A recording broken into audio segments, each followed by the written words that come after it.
Donc, on continue par la caractérisation des projets. C'est essentiel. C'est essentiel parce qu'après la définition d'un projet, cela se dégage naturellement qu'un projet peut souvent être confondu avec un processus. Donc, mais dans la définition, on était assez clair où on a compris que c'était donc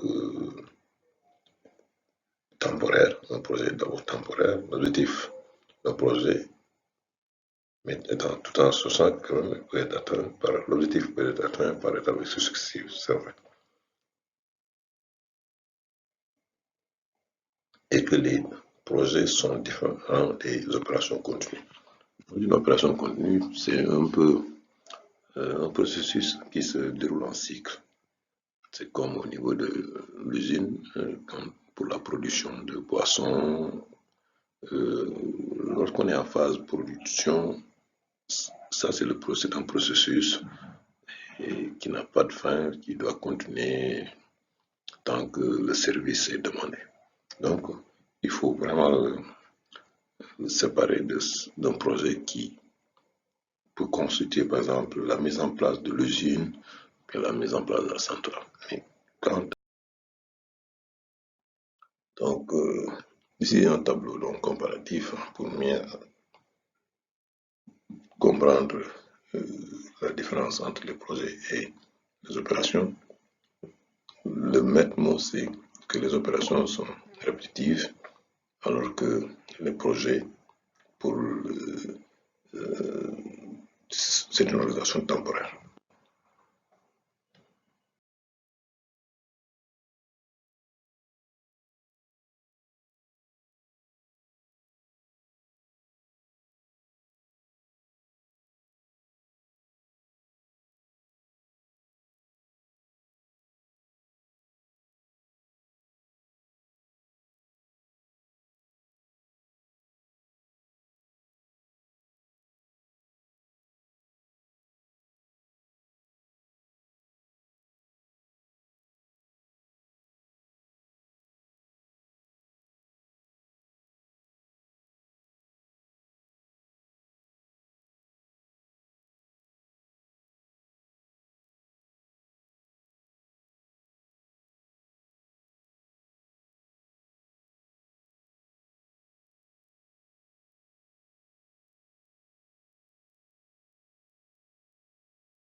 Là-dessus, pour l'organisation des projets, un projet peut être local, transversal.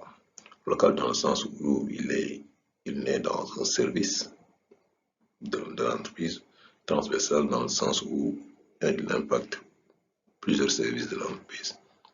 La taille d'un projet va souvent dépendre de deux aspects. Ou bien un projet peut être classifié en fonction de deux aspects, sa taille et sa complexité. Les projets pas de très petits et pas complexes comme